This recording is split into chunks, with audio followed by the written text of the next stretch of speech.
Umroh mandiri resmi dilegalkan oleh pemerintah.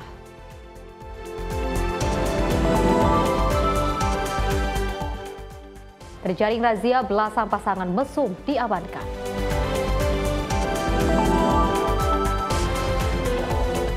Diaspora sambut kedatangan Prabowo Subianto di Malaysia.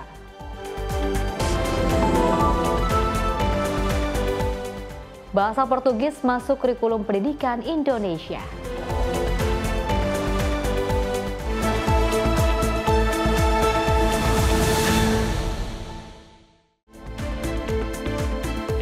Halo, selamat pagi pemirsa Simpo TV. Selamat pagi Sally. Selamat pagi Festi. Apa kabar pagi hari Luar ini? biasa pagi Harus hari. baik ya, karena kita berdua akan terus memberikan informasi yang terbaik untuk pemirsa di rumah terkait dengan perpolitikan, ekonomi dan juga berita hiburan lainnya. Dan tentunya pemirsa, kami akan menghadirkan informasi seputar peristiwa. Bersama saya Sally Sregar. Dan saya Pesi Rahmadi, inilah Menyapa Indonesia Pagi selengkapnya.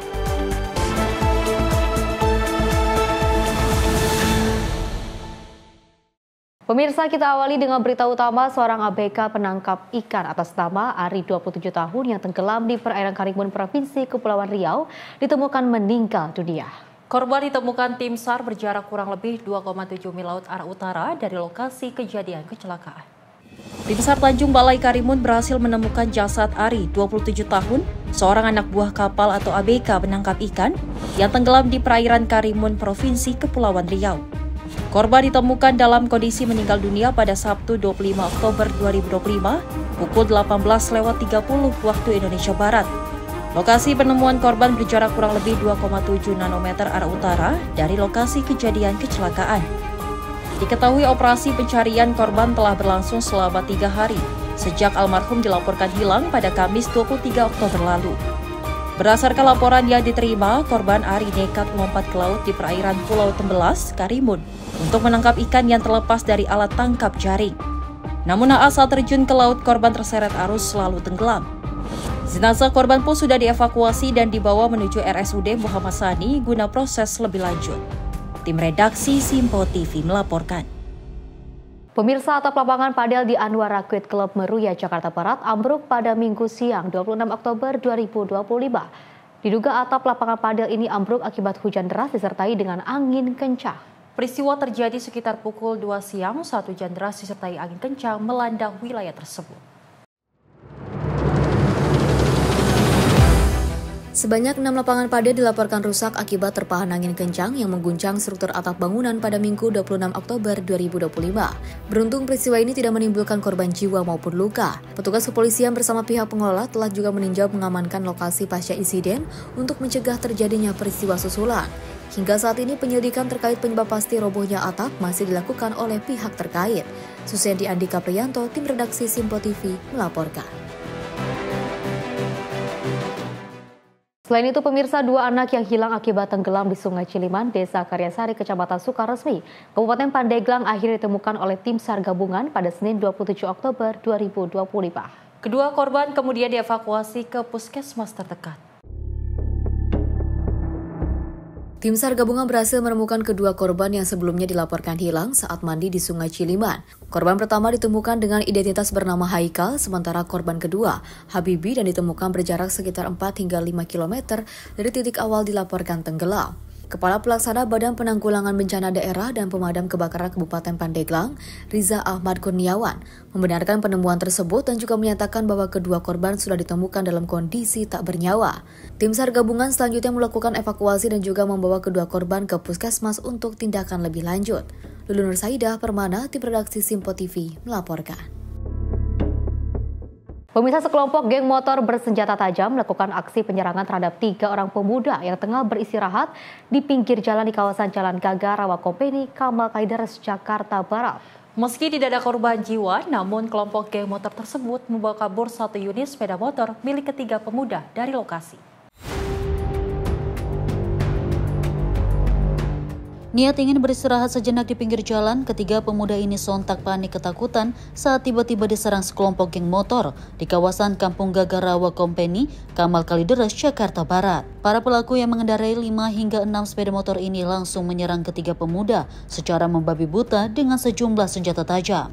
Meski tak melukai ketiga pemuda yang langsung lari kocar-kacir masuk ke dalam gang permukiman warga, namun para pelaku membawa kabur sepeda motor milik ketiga korban. Aksi penyerangan sekelompok geng motor ini pun terekam kamera pengawas CCTV di sekitar lokasi. Anak itu yang punya motor boncengan 3 orang semuanya. Dia istirahat di sini, lagi pada habis beli ke warung beli minum. Habis itu dia nongkrong minum dulu air itu, mungkin istirahat lagi, tahu pulang dari mana. Tiba-tiba jam 5.30 itu ada gerombolan naik motor tuh pada bawa celurit. Langsung itu merampas motor ini. Yang punya motor pada lari 3 orang itu. Nah setelah itu pada kabur, dia nggak mau teriak-teriak. Korban 3 orang, pelaku kurang lebih 5 motor dan mereka bawa tajam. Tiba-tiba datang menyerang korban yang 3 orang itu. Apa aja Pak yang berhasil diambil sama pelaku Pak?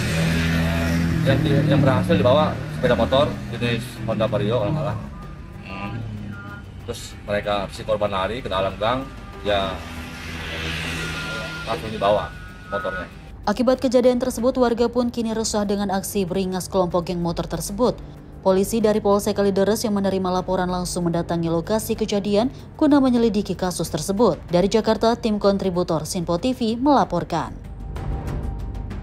Pemirsa, PT Kereta Api Indonesia Daerah Operasional 1 Jakarta memastikan proses evakuasi kereta api Purwojaya yang anjlok di emplasemen stasiun Kedung Gede telah selesai dilakukan di seluruhnya pada Minggu pagi. Kini pemirsa, jalur kereta api antara stasiun Kedung Gede, Lembah Abang ini sudah kembali dapat dilalui meski dengan kecepatan terbatas yakni 10 km per jam. Manajer Humas KAI Daob 1 Jakarta, Ikspan Hendri Wintoko mengungkapkan proses evakuasi kereta api Purwojaya yang anjlok di emplasemen stasiun Kedung Gede telah selesai dilakukan seluruhnya pada Minggu pagi. Kini jalur kereta api antara stasiun Kedung Gede Lembah Abang sudah kembali dapat dilalui meski dengan kecepatan terbatas, yakni 10 km per jam. Kereta api Bogowonto relasi Lempuyangan Pasar Senen menjadi kereta api pertama yang melintas di jalur tersebut. Kemudian dilanjutkan dengan kereta api Argo Parayangan relasi Gambir Bandung. Proses normalisasi penuh akan dilakukan setelah pemeriksaan akhir sarana selesai dilakukan. PT KAI Daob 1 Jakarta menyampaikan permohonan maaf dan memastikan bahwa seluruh penumpang kereta api 58F Purwojaya relasi Gambir Cilacap dalam keadaan selamat.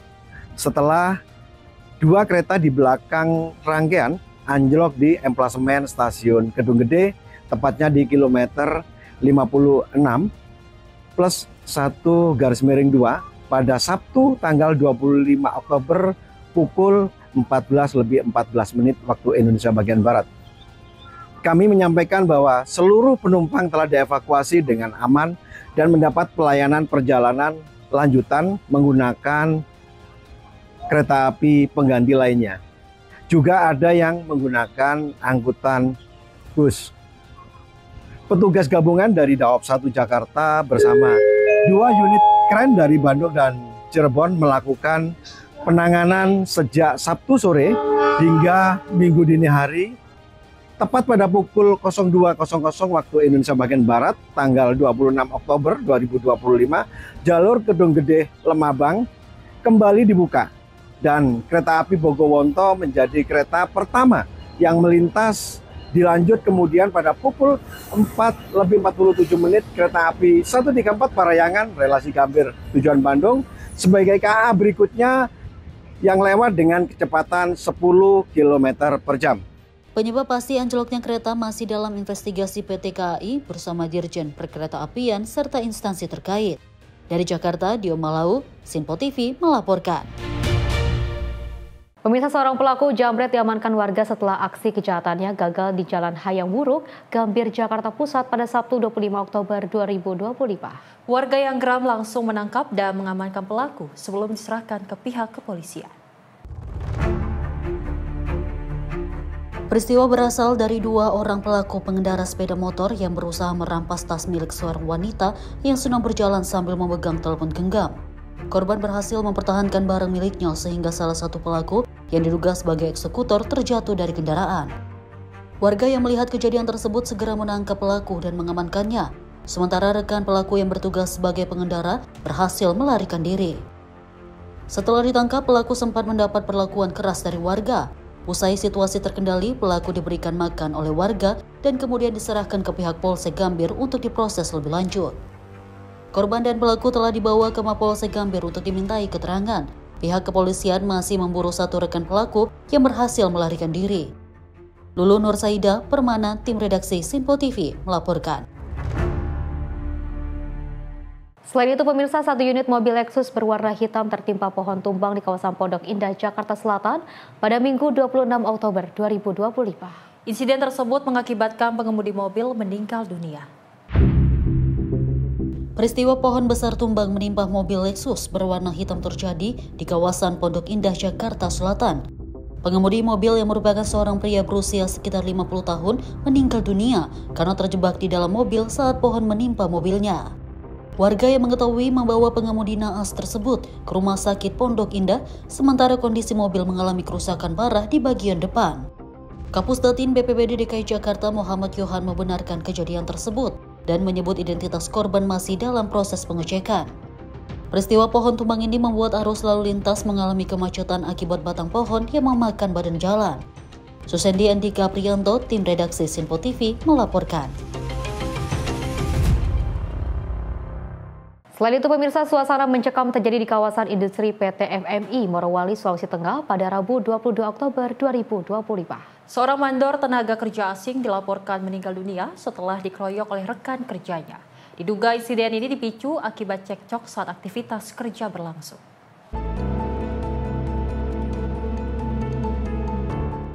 Seorang mandor asal Tiongkok tewas usai dikeroyok rekan kerjanya di kawasan industri PT FMI Morowali, Sulawesi Tengah pada Rabu 22 Oktober 2025.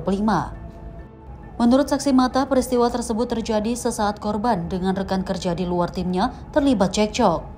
Diduga pelaku mendapatkan perkataan kasar dari korban sehingga berujung cekcok dan pengeroyokan yang membuat korban meninggal dunia. Pihak keamanan perusahaan bersama polisi langsung mendatangi lokasi untuk mengamankan situasi dan membawa jenazah korban ke rumah sakit terdekat. Ulia Haifanisa, tim redaksi Sinpo TV melaporkan.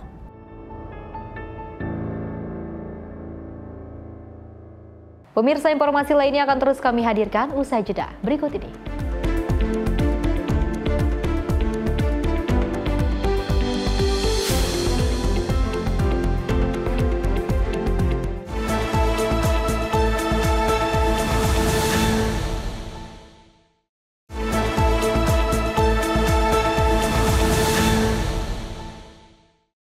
Terima kasih pemirsa, Anda masih menyaksikan Menyapa Indonesia Pagi, di mana dalam pidatonya pada KTT ke-28 ASEAN Plus 3 di Kuala Lumpur, Presiden Prabowo Subianto menekankan pentingnya kerjasama konkret dan juga persaingan sehat di kawasan.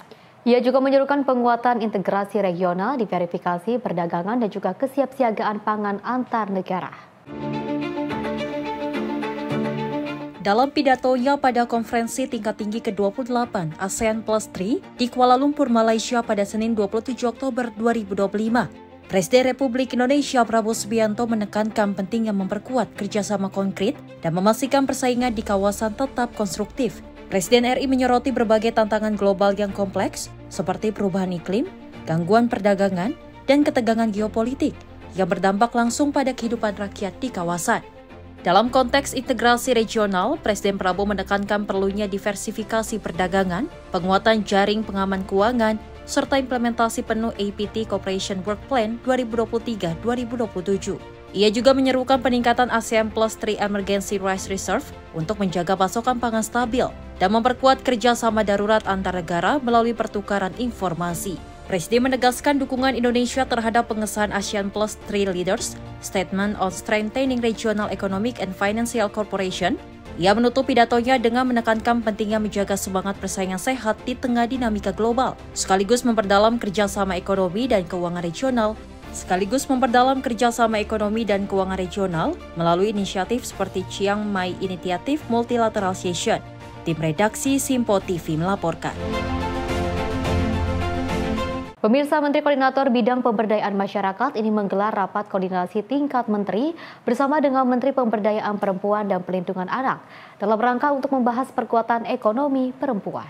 Menko PM Muhaimin Iskandar mengatakan pemberdayaan perempuan menjadi salah satu program yang sangat strategis bagi keberlangsungan dan juga kesuksesan pembangunan nasional. Menko Pemberdayaan Masyarakat Muhaimin Iskandar menilai pemberdayaan perempuan dapat menjadi penopang dari seluruh program-program pemerintah dalam semua aspek. Dalam rapat koordinasi bersama Menteri Pemberdayaan Perempuan dan Perlindungan Masyarakat, Menko Muhaimin menekankan pemberdayaan perempuan berfokus pada beberapa hal, terutama terkait dengan pemberdayaan ekonomi perempuan. Menko Muhaimin menegaskan bahwa pemberdayaan ekonomi perempuan di bidang UMKM memiliki peran strategis lantaran berkontribusi pada 60% produk domestik bruto, sehingga menurutnya ekonomi UMKM perempuan harus naik kelas. Pemberdayaan perempuan salah satu program yang sangat strategis bagi keberlangsungan kesuksesan pembangunan nasional. Pemberdayaan perempuan bisa menjadi penopang dari seluruh program-program pemerintah dalam semua aspeknya. Pemberdayaan perempuan juga menjadi pintu kita untuk mengatasi berbagai persoalan, hambatan dan tantangan yang dihadapi masyarakat dan bangsa kita. Pemberdayaan perempuan dalam hal ini kita berfokus kepada beberapa hal. Yang pertama, pemberdayaan ekonomi perempuan. Pemberdayaan ekonomi perempuan ini menyangkut aspek pemberdayaan UMKM, di mana UMKM memiliki peran sangat strategis karena berkontribusi kepada 60% PDB. Dan kontribusi ini harus nyata untuk terus kita tumbuhkan. Dari Jakarta, Sri Dewi Andayani, Ronda Bayu, Simpo TV melaporkan. Dari Wakil Menteri Haji dan Umroh Dhanil Anzar Simanjuntak memastikan pelegalan umroh secara mandiri oleh jemaah tidak akan mengganggu usaha Biro Travel atau penyelenggara perjalanan ibadah umroh atau PPIU. Dan Dhanil menilai sudah banyak para jemaah yang melakukan umroh mandiri, sehingga dengan dilegalkannya umroh mandiri, para jemaah dapat perlindungan langsung dari pemerintah.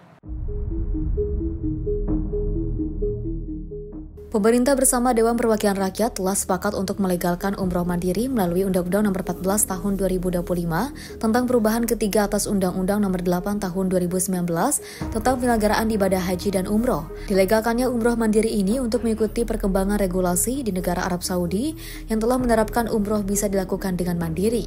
Dengan begitu, para calon jemaah bisa menjalankan ibadah umroh tanpa menggunakan biro travel atau penyelenggara perjalanan ibadah umroh.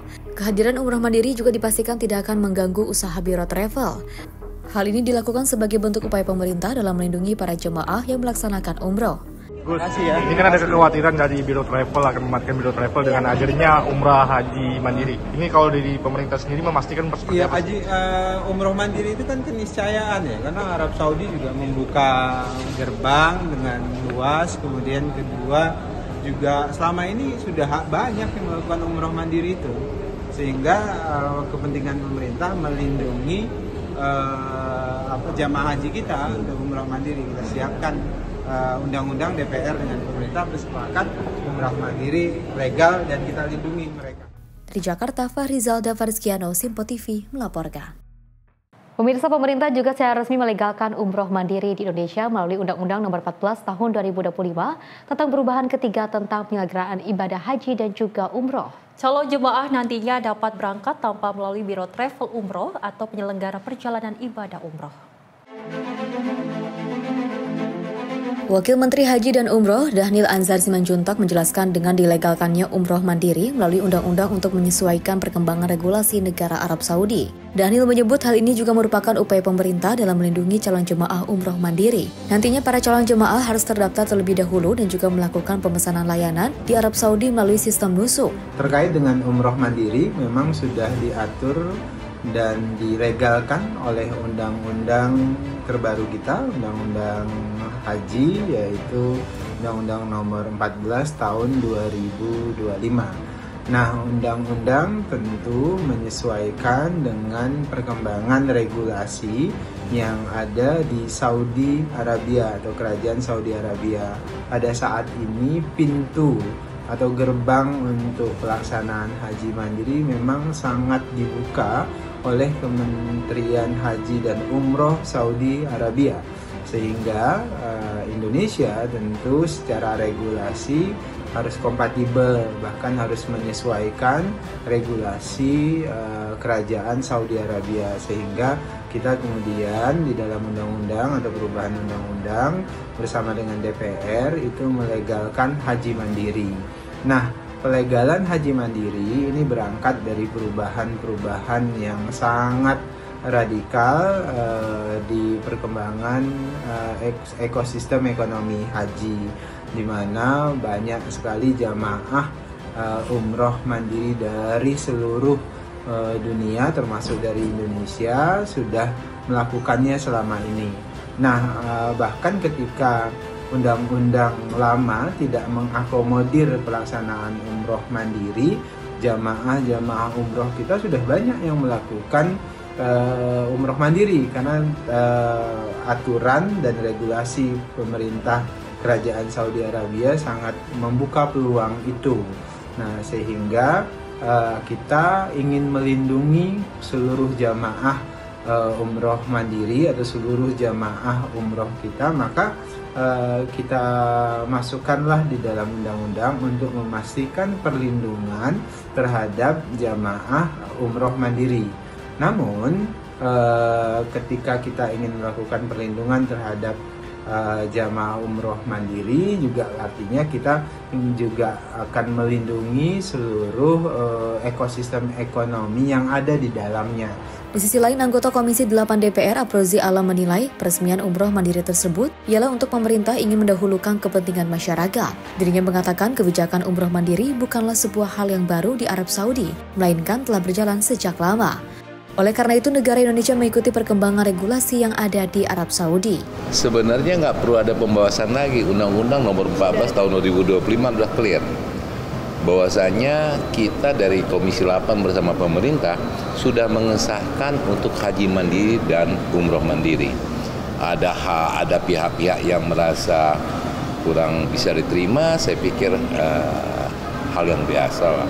Ini kan travel adalah sebuah bisnis, dan kepentingan masyarakat adalah kepentingan yang umum yang harus didahulukan oleh pemerintah.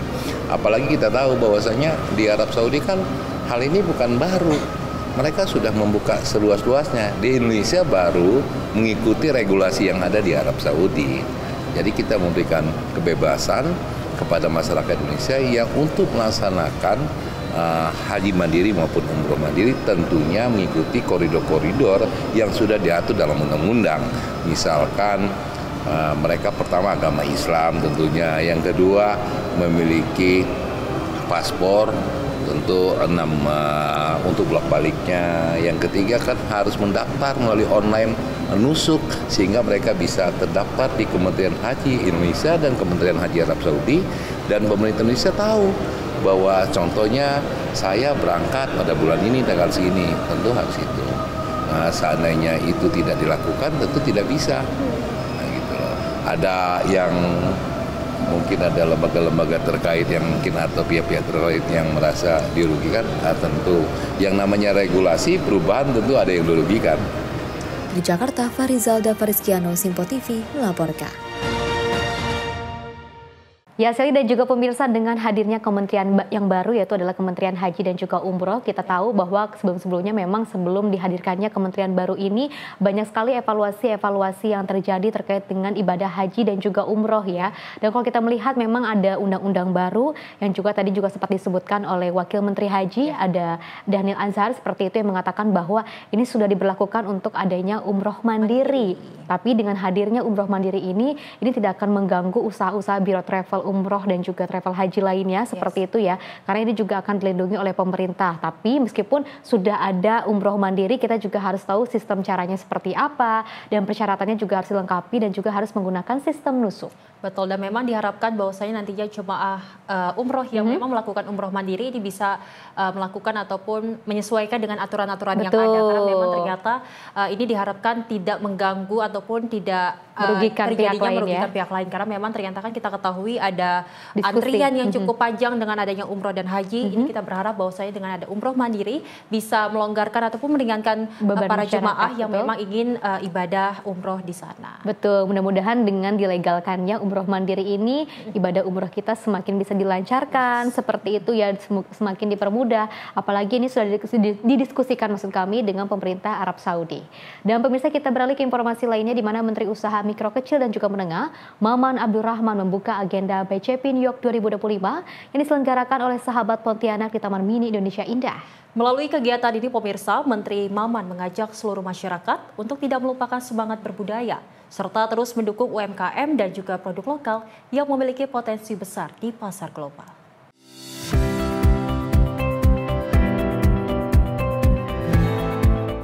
Pada Sabtu 25 Oktober 2025, Menteri UMKM Maman Abdurrahman resmi membuka agenda BCP New York 2025 di Taman Mini Indonesia Indah, Jakarta Timur. Acara diselenggarakan oleh sahabat Pontianak ini menjadi wadah untuk menumbuhkan semangat cinta budaya, adat istiadat dan produk lokal Indonesia.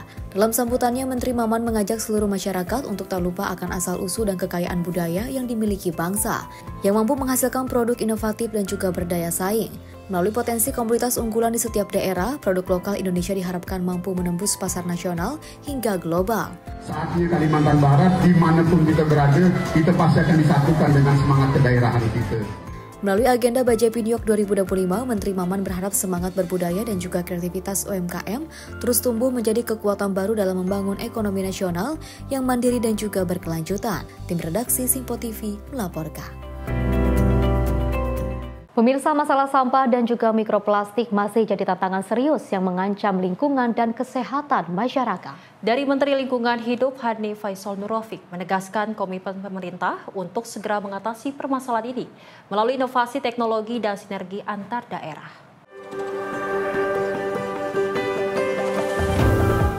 Menteri Lingkungan Hidup Hanif Faisal Nurrofik mengatakan penanganan sampah dan mikroplastik harus segera diatasi dan dimitigasi secara serius.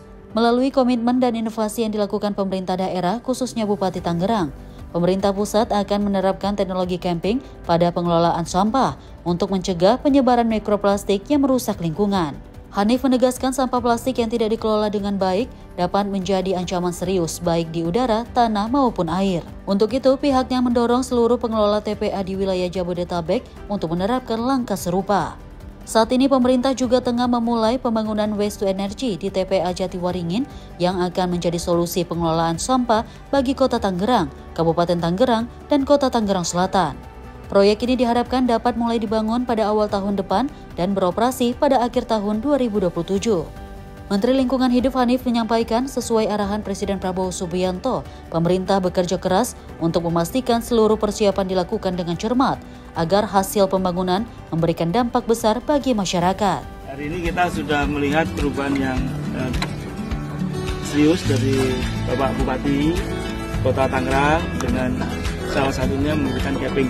Camping ini menjadi pembelajaran buat saya di tengah-tengah isu hujan mikroplastik. Jadi di sini TPA seperti ini di Jabodetabek hampir semuanya seperti ini open dumping, sehingga dari kejadian kasus ini kita akan mewajibkan semua TPA untuk sementara sambil menunggu penyelesaian lebih lanjut untuk segera mengcapping sampahnya, timbunan sampahnya dengan geomembran semacam ini. Melalui teknologi pengelolaan sampah yang lebih modern, pemerintah berharap masyarakat dapat menikmati lingkungan yang lebih bersih, sehat, dan berkelanjutan. Tim redaksi Simpo TV melaporkan.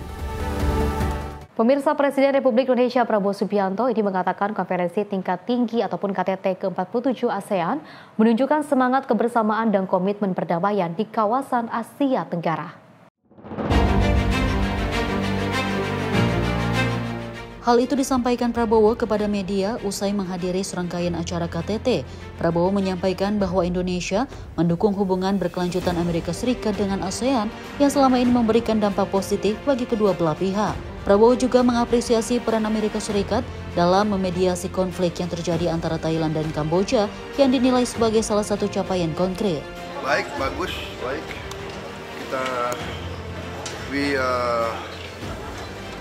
We support continued U.S. engagement with ASEAN. The engagement has been very positive for ASEAN and for the United States. And we were very happy that the U.S. has mediated the conflict between Thailand and Cambodia. So, yeah, the very positive outcome of the summit. Thank you. Prabowo menekankan pentingnya menjaga semangat kerjasama dan solidaritas antar negara ASEAN dalam menghadapi tantangan kawasan dengan menjaga kolaborasi menjadi kunci utama bagi stabilitas negara. Dari Jakarta, Dio Malau, Sinpo TV melaporkan. Informasi lainnya pemirsa, di mana Menteri Koperasi Ferry Juliantono mendorong berdirinya koperasi di masjid seluruh Indonesia. Hal ini tentu disepakati dalam acara Rakernas 2 Majelis Tabligh Pimpinan Pusat Muhammadiyah di Kota Batu pada 25 Oktober 2025. Menteri Koperasi RI Ferry Juliantono menghadiri Rakernas kedua Majelis Tabligh Pimpinan Pusat Muhammadiyah di Kota Batu pada 25 Oktober 2025. Dalam acara Rakernas 2 Majelis Tabligh Pimpinan Pusat Muhammadiyah tersebut, disepakati mendorong berdirinya koperasi di masjid seluruh Indonesia. Harapannya agar masjid bukan hanya menjadi tempat ibadah, melainkan bisa menjadi pusat pemberdayaan, tempat tumbuhnya ekonomi umat yang mandiri, adil, dan saling menguatkan. Tadi kita sepakat untuk mendorong berdirinya koperasi di masjid-masjid di seluruh Indonesia. Harapannya ya masjid bukan hanya menjadi tempat ibadah, tapi juga bisa berfungsi menjadi tempat alat perjuangan ekonomi yang bisa membangun ekosistem bersama-sama dengan koperasi yang ada maupun koperasi-koperasi desa Kelurahan Merah Putih yang ada di Indonesia. Tim redaksi Sinpo TV melaporkan. Pemirsa, terjaring razia belasan pasangan mesum diamankan, informasinya usai jeda berikut ini.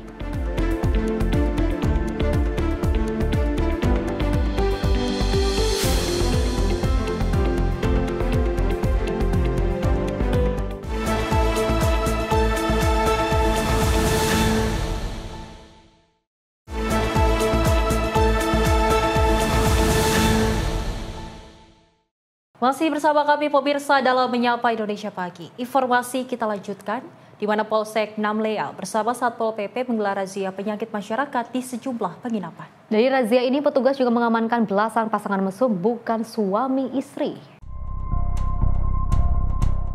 Polsek Namlea kembali menggelar patroli rutin di sejumlah penginapan yang menjadi sorotan masyarakat.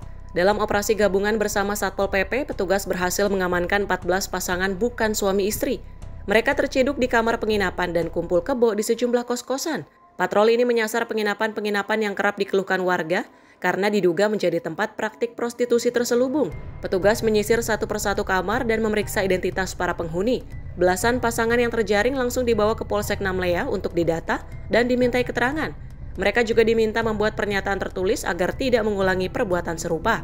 Dari hasil kegiatan patroli pada malam hari ini bersama Satpol PP, kami menjaring 14 pasangan bukan suami istri. Artinya pasangan ini belum sah secara hukum dan 3 diantaranya pemuda yang lagi miras-miras di dalam kamar penginapan. Kegiatan ini kami terus lakukan di Kota Namlea bersama Kasatpol PP pada penginapan maupun hotel yang ada di Kota Namlea. Kegiatan ini akan terus dilakukan sebagai bentuk penegakan hukum dan menjaga kenyamanan warga dan mengurangi tindak kriminal. Polisi juga mengimbau pemilik penginapan agar lebih selektif menerima tamu. Dari Pulau Buru, Maluku, jurnalis Sinpo TV melaporkan. Sangat disayangkan sekali ya saya dan juga pemirsa ketika kita melihat di beberapa penginapan ini masih banyak sekali penggerebekan dan juga pengamanan di mana ada orang laki-laki dan juga perempuan tapi juga tidak bersuami istri seperti itu, apalagi yang lebih disayangkan lagi ketika anak di bawah umur yang terjaring dengan kasus kencan online. Dan kalau kita lihat memang ini dengan dibayar yang cukup besar seperti itu, akhirnya mereka merasa tergiur untuk masuk ataupun terjun ke dunia seperti itu, hiburan malam seperti itu ya. Dan kalau kita lihat memang ini sangat membahayakan sekali, dan kita juga sebagai orang tua dan juga guru-guru di luar sana ini harus memberikan edukasi yang terbaik untuk anak-anak agar bisa memberikan edukasi terkait bahaya pergaulan bebas, terus juga bahaya menggunakan obat-obat terlarang, karena dari hal tersebut ini bisa saja memunculkan ke hal-hal negatif lainnya. Ya, betul, dan memang terlebih kalau kita ketahui Festi dan pemirsa, kasus-kasus yang ada di penginapan ataupun menginap bersama ini mengakibatkan adanya kasus pembunuhan ataupun mutilasi yang memang sangat disayangkan. Ini berharap bahwasanya generasi muda bisa pintar dalam memilih pergaulan, karena memang aware ya. Betul, kalau bukan kita yang mengondisikan diri kita sendiri siapa lagi, karena memang ternyata era yang semakin modern ini dengan adanya aplikasi kencan online ataupun hal-hal yang di luar kendali kita ini bisa merusak bagaimana pandangan kita terhadap pergaulan luar. Dan kita berharap bahwa ini menjadi sebuah penting bagi peran orang tua untuk menjaga anaknya dan edukasi anaknya untuk berhati-hati dalam pergaulan yang sekarang ini. Apalagi dari Menteri PPPA gitu ya, seperti Arifah Fauzi ini juga memberikan sebuah penyuluhan kepada anak-anak mana saja bagian-bagian tubuh yang tidak boleh disentuh seperti itu ya. Apalagi kalau kita lihat memang masih banyak anak-anak yang terjerumus dengan kencan online. Ini juga harus memberikan edukasi yang terbaik, dan juga dinas-dinas terkait apalagi pelindungan anak ini juga harus memberikan penyuluhan yang terbaik untuk anak-anak. Dan kita beralih ke informasi lainnya, pemirsa. Aparat kepolisian Polrestabes Medan ini menangkap 3 dari 6 pelaku pembunuhan remaja saat terjadi tawuran antar 2 kelompok remaja di Jalan Padang Medan, Sumatera Utara pada 13 Oktober 2025 lalu. 2 dari 3 pelaku yang ditangkap masih berusia di bawah umur. Ketiga pelaku yang berhasil diamankan masing-masing inisial WH 16 tahun, PH 14 tahun, dan RJ 18 tahun. Ketiganya ditangkap di waktu dan lokasi berbeda. Tersangka WH dan PH ditangkap petugas sehari setelah kejadian di kediamannya masing-masing di Medan. Sedangkan RJ yang diduga sebagai eksekutor ditangkap 2 hari setelah kejadian di tempat persembunyiannya di Kota Tangerang, Banten. Dari ketiga tersangka, petugas berhasil menyita barang bukti senjata tajam yang digunakan menghabisi nyawa korban DMN. Kapolres Tabes Medan Kombes Jen Calvin Simanjuntak Sabtu 25 Oktober 2025 siang mengatakan, peristiwa pembunuhan terjadi pada 13 Oktober lalu. Pelaku yang merupakan anggota geng motor terlibat tawuran dengan remaja lain yang di perlintasan rel kereta api Jalan Padang Medan, Sumatera Utara. Korban yang diduga tidak ikut dalam aksi tawuran melintas di lokasi bersama 2 rekannya dengan mengendarai becak motor. Para pelaku menuduh korban dan 2 rekannya merupakan kelompok lawan. Korban diserang oleh para pelaku dengan menggunakan senjata tajam hingga mengalami 7 luka di tubuh dan menghembuskan nafas terakhir sebelum dibawa ke rumah sakit. Korban dan kedua rekannya sempat melarikan diri saat pelaku berusaha menyerang mereka. Ada 6 orang, 6 menangkap pelaku dengan tempo di bawah 1 kali 24 jam, 2 tersangka berhasil kita tangkap. Ironisnya, 2 tersangka tersebut adalah anak di bawah umur. 1 pelaku lainnya yang merupakan oknum ataupun pelaku utama yang menyabet dan yang membuat luka sehingga korban meninggal dunia, itu melarikan dirinya ke Tangerang, Banten. Sehingga tim keesokan harinya berhasil melakukan penangkapan terhadap 1 pelaku dewasa. Saat ini polisi masih memburu 3 tersangka lain yang identitasnya sudah diketahui. Ketiga tersangka dikenakan pasal 338 Jungto pasal 55 atau pasal 170 atau pasal 351 ayat 3 KUHP pidana dengan ancaman hukuman selama-lamanya 15 tahun penjara. Dari Medan, Sumatera Utara, jurnalis Info TV melaporkan. Pemirsa, sekelompok geng motor bersenjata tajam melakukan aksi penyerangan terhadap 3 orang pemuda yang tengah beristirahat di pinggir jalan di kawasan Jalan Gaga, Rawakompeni, Kamal Kalideres, Jakarta Barat. Meski tidak ada korban jiwa, namun kelompok geng motor tersebut membawa kabur 1 unit sepeda motor milik ketiga pemuda dari lokasi. Niat ingin beristirahat sejenak di pinggir jalan, ketiga pemuda ini sontak panik ketakutan saat tiba-tiba diserang sekelompok geng motor di kawasan Kampung Gagarawa Company, Kamal Kalideres, Jakarta Barat. Para pelaku yang mengendarai 5 hingga 6 sepeda motor ini langsung menyerang ketiga pemuda secara membabi buta dengan sejumlah senjata tajam. Meski tak melukai ketiga pemuda yang langsung lari kocar-kacir masuk ke dalam gang permukiman warga, namun para pelaku membawa kabur sepeda motor milik ketiga korban. Aksi penyerangan sekelompok geng motor ini pun terekam kamera pengawas CCTV di sekitar lokasi. Anak itu yang punya motor boncengan 3 orang semuanya. Dia istirahat di sini, lagi pada habis beli ke warung beli minum. Habis itu dia nongkrong minum dulu air itu, mungkin istirahat lagi, tahu pulang dari mana. Tiba-tiba jam 5.30 itu ada gerombolan naik motor tuh pada baju celurit. Langsung itu merampas motor ini.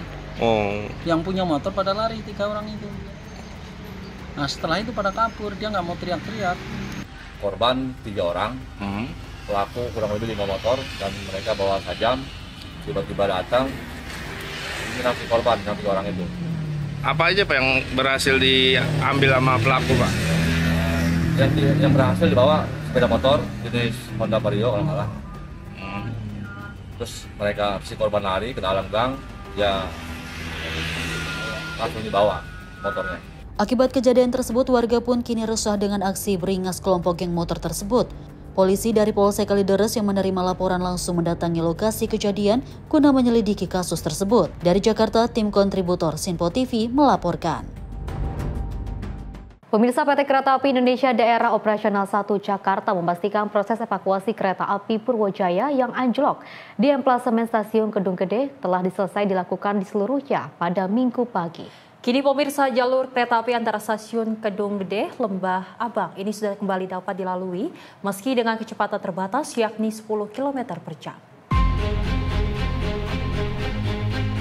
Manajer Humas KAI Daob 1 Jakarta, Ikspan Hendri Wintoko mengungkapkan proses evakuasi kereta api Purwojaya yang anjlok di emplasemen stasiun Kedung Gede telah selesai dilakukan seluruhnya pada Minggu pagi. Kini jalur kereta api antara stasiun Kedung Gede Lembah Abang sudah kembali dapat dilalui meski dengan kecepatan terbatas, yakni 10 km per jam. Kereta api Bogowonto relasi Lempuyangan Pasar Senen menjadi kereta api pertama yang melintas di jalur tersebut. Kemudian dilanjutkan dengan kereta api Argo Parayangan relasi Gambir Bandung. Proses normalisasi penuh akan dilakukan setelah pemeriksaan akhir sarana selesai dilakukan. PT KAI Daob 1 Jakarta menyampaikan permohonan maaf dan memastikan bahwa seluruh penumpang kereta api 58F Purwojaya relasi Gambir Cilacap dalam keadaan selamat. Setelah 2 kereta di belakang rangkaian anjlok di emplasemen stasiun Kedung Gede, tepatnya di kilometer 56 plus 1/2 pada Sabtu tanggal 25 Oktober pukul 14:14 waktu Indonesia bagian Barat. Kami menyampaikan bahwa seluruh penumpang telah dievakuasi dengan aman dan mendapat pelayanan perjalanan lanjutan menggunakan kereta api pengganti lainnya. Juga ada yang menggunakan angkutan bus. Petugas gabungan dari Daob 1 Jakarta bersama 2 unit kren dari Bandung dan Cirebon melakukan penanganan sejak Sabtu sore hingga Minggu dini hari.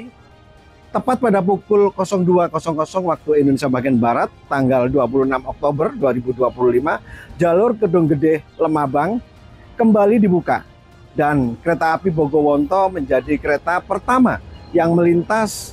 Dilanjut kemudian pada pukul 4:47 kereta api 134 Parayangan relasi Gambir tujuan Bandung sebagai KA berikutnya yang lewat dengan kecepatan 10 km per jam.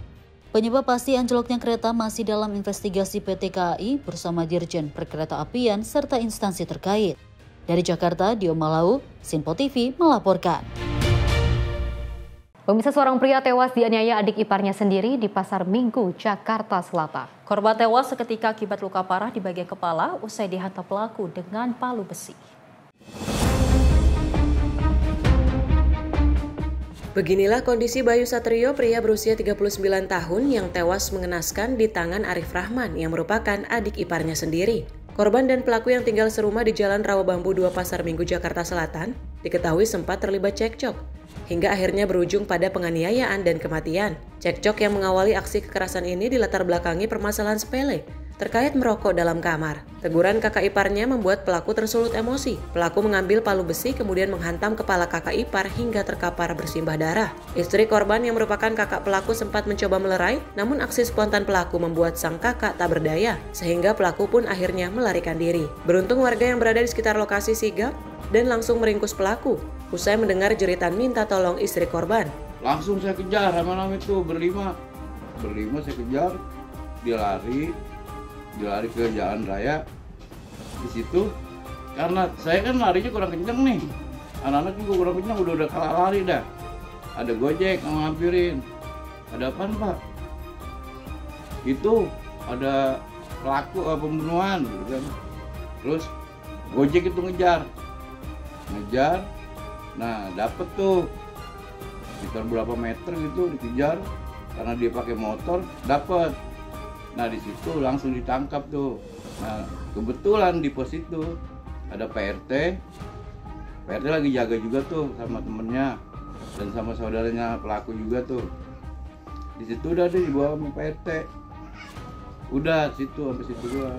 Usai diamankan, warga akhirnya menyerahkan pelaku ke patroli Polsek Pasar Minggu, Jakarta Selatan. Dan kini pelaku harus mempertanggungjawabkan perbuatannya. Belum ada keterangan resmi dari kepolisian terkait peristiwa ini, karena penyidik masih bekerja menggali motif pelaku. Dari Jakarta, jurnalis Info TV melaporkan. Selain itu, pemirsa, video segerombolan remaja bermotor konvoi sambil mengacungkan senjata tajam di Kecamatan Garangwangi, Kabupaten Kuningan, Jawa Barat, viral di media sosial. Polisi bergerak cepat dan juga mengamankan 7 remaja yang terlibat bersama barang bukti senjata tajam. 5 diantaranya masih berstatus sebagai pelajar. Sebuah video memperlihatkan sejumlah remaja konvoi mengendarai sepeda motor sambil mengacungkan senjata tajam. Mereka berkeliling dan membuat keresahan warga yang berada di Jalan Kecamatan Garangwangi, Kabupaten Kuningan, Jawa Barat. Video ini viral dan mendapatkan respon cepat dari aparat kepolisian setempat. Berbekal dari video viral tersebut, petugas kepolisian dari Polsek Garangwangi dan Satreskrim Polres Kuningan melakukan penyelidikan dan berhasil mengamankan 7 remaja yang terlibat dalam aksi yang terekam dalam video tersebut. Mirisnya, 5 diantaranya masih berstatus sebagai pelajar. Petugas juga menyita barang bukti berupa sejumlah senjata tajam sepanjang 2 meter yang digunakan para pelaku dalam video viral itu. Dari hasil pemeriksaan, para pelaku mengaku membuat video itu pada bulan Juli 2025 untuk keperluan konten di media sosial. Sedangkan untuk senjata tajam yang mereka pakai didapat dari hasil pemesanan COD. Jumlah yang telah kita amankan sejumlah 7 orang, sebagian masih pelajar. Sekolah? Ya. Ada barang bukti yang diamankan juga? Barang bukti yang kita telah amankan kurang lebih ada 5 senjata tajam yang panjangnya kurang lebih 2 meter. Video viral konvoi pamer sajam ini ditangani Satreskrim Polres Kuningan, Jawa Barat. Dari Kuningan, Jawa Barat, Ardika, kontributor Sinpo TV, melaporkan. Pemirsa, komplotan pelaku pencurian kendaraan bermotor berjaket ojol yang viral di media sosial akhirnya diringkus oleh aparat kepolisian unit Reskrim Polsek Tambora di salah satu kamar kos di kawasan Pademangan, Jakarta Utara. Tak hanya pelaku, pemirsa, satu rekannya yang masih komplotan pun turut dibekuk di lokasi lain saat akan kabur dengan menaiki atap rumah warga. Mendapati informasi keberadaan persembunyian komplotan pelaku pencurian kendaraan bermotor, tim Buser unit Reskrim Polsek Tambora, Jakarta Barat melakukan penangkapan di salah satu kamar kos di kawasan Pademangan, Jakarta Utara. Petugas merangsek masuk setelah mendobrak pintu kamar kos, membuat Aloy alias Rifandi sontak terkejut saat dirinya tengah asik tidur bersama sang kekasih. Pelaku pun tak berkutik saat diamankan petugas di lokasi. Dari tangan pelaku, polisi berhasil menyita 1 unit sepeda motor korban yang telah dicuri. Tak hanya puas menangkap pelaku Aloy, petugas yang segera melakukan pengembangan kembali berhasil meringkus rekan pelaku lainnya bernama Aris, warga Taman Sari, Jakarta Barat, di salah satu rumah kontrakan di kawasan Krendang, Tambora, Jakarta Barat. Pelaku yang panik mengetahui kedatangan petugas tersebut seketika berusaha kabur dengan memanjat atap rumah warga di sekitar lokasi. Namun upayanya tersebut gagal. Pelaku akhirnya menyerah setelah dikepung petugas. Penangkapan kedua pelaku komplotan curanmor tersebut lantaran berbekal dari rekaman kamera pengawas CCTV di sejumlah lokasi. Aksi pencurian sepeda motor warga yang dilakukan para pelaku dan telah viral di sosial media. Modus mengenakan jaket ojek daring, kedua pelaku menyasar sepeda motor warga yang terparkir tanpa terkunci stang, lalu mendorong atau menyetutnya menjauh dari lokasi pencurian. Setelah merasa aman tak dikejar warga maupun korbannya, kedua pelaku lalu menyambung kabel kontak untuk menghidupkan sepeda motor yang telah berhasil dicurinya tersebut. Dari hasil pemeriksaan sementara, ternyata kedua pelaku telah beraksi selama 5 kali di wilayah Tambora, Jakarta Barat. Kedua pelaku tersebut kami amankan di 2 wilayah berbeda.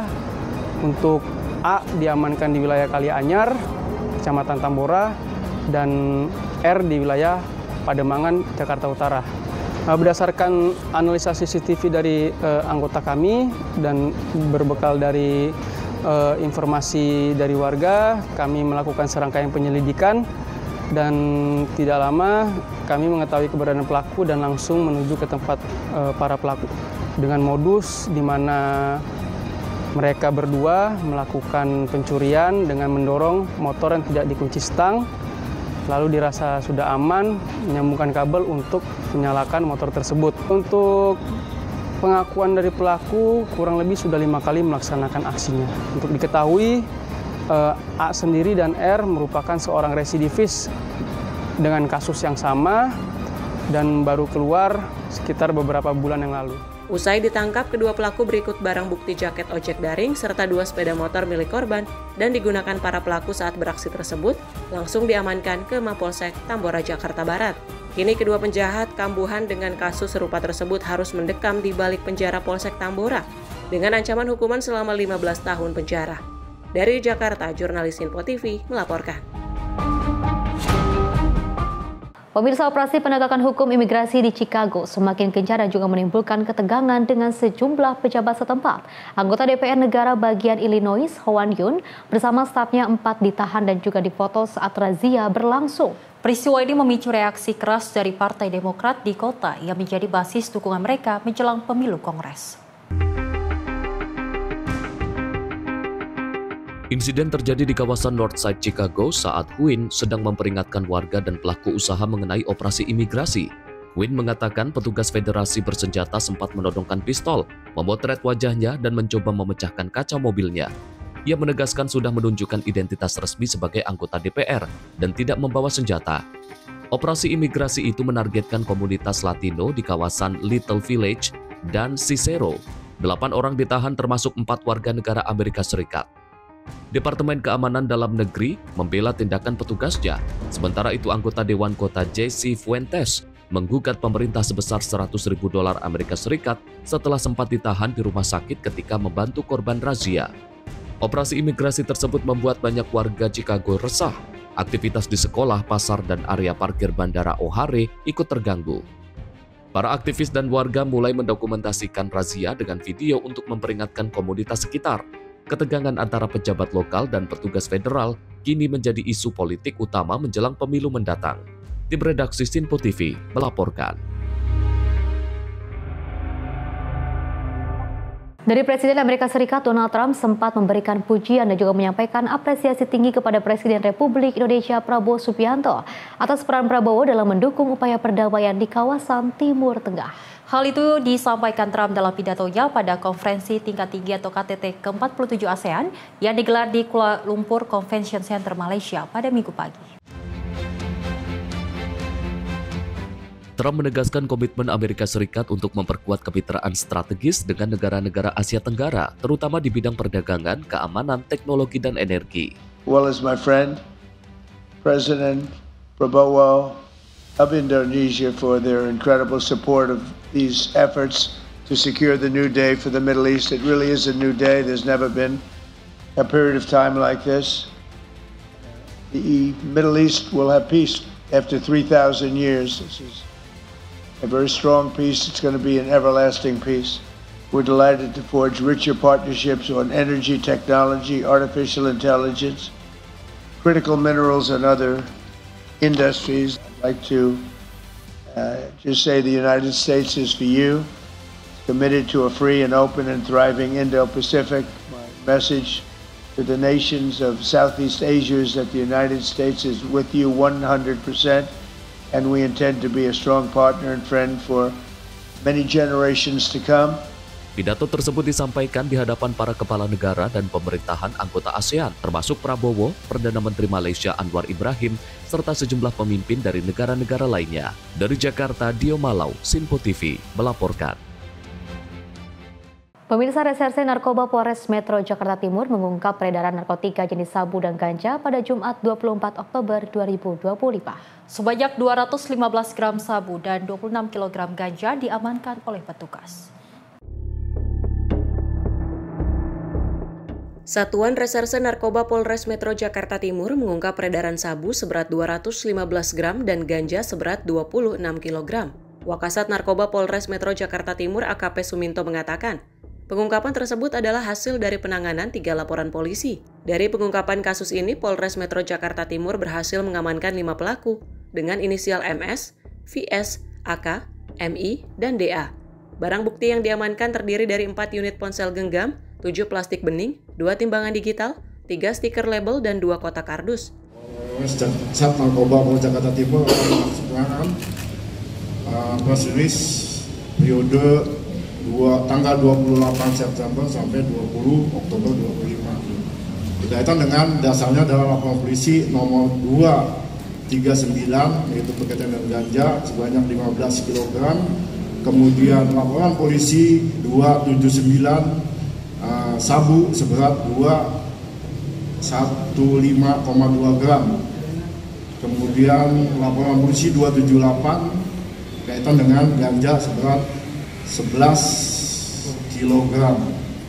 Adapun TKP di sini adalah di Damogot di Tangerang, kemudian yang kedua di Pasar Minggu Pejaten Jakarta Selatan, kemudian yang ketiga di Pelumpang Koja Jakarta Utara, di mana tersangka ada 5 berkaitan dengan ganja yang berinisial MS, VS, semua AK, MI, dan kemudian sabu DA, di mana semuanya adalah laki-laki.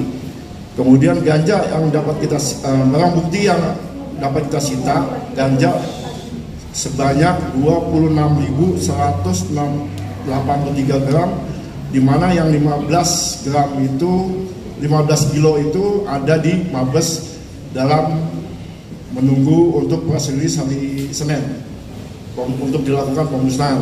Kronologis penangkapan yang dimana tersangka diperintahkan oleh F oleh DPO untuk ambil paket yang berada di Damogot Tangerang. Setelah itu tiba di TKP, tersangka MS mendatangkan petugas paket.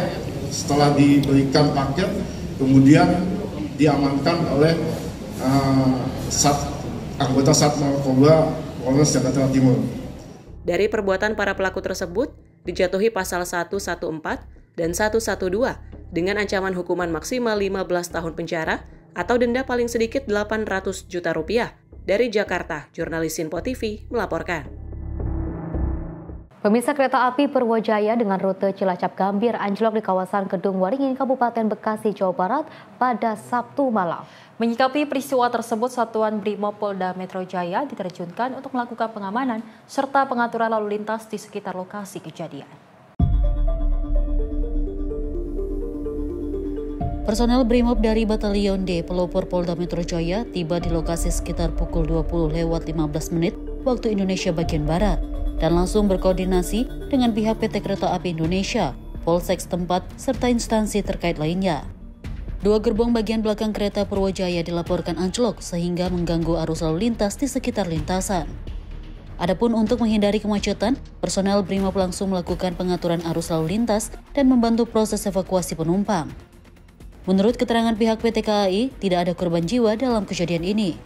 Seluruh penumpang berhasil dievakuasi dengan selamat dan dipindahkan menggunakan bus menuju stasiun Cikampek untuk melanjutkan perjalanan. Dalam keterangannya, Dansat Brimob Polda Metro Jaya Kombes Pol Hendik Marianto menegaskan kehadiran Brimob di lokasi merupakan wujud respon cepat dan kesiapsiagaan dalam menghadapi kondisi darurat. Atas respon cepat dan terkoordinasi, Brimopolda Metro Jaya berhasil memastikan situasi di lokasi anjloknya kereta Purwojaya dalam keadaan aman dan terkendali. Jihan Nabila, Sinpo TV, melaporkan. Pemirsa, seorang guru muda lulusan Australia, Rifki Nurwan Aziz, kembali ke Indonesia untuk mengajar di sekolah rakyat. Dan ia mendukung program Presiden Prabowo Subianto yang menurutnya tepat sasaran dalam memutus rantai kemiskinan lewat pendidikan.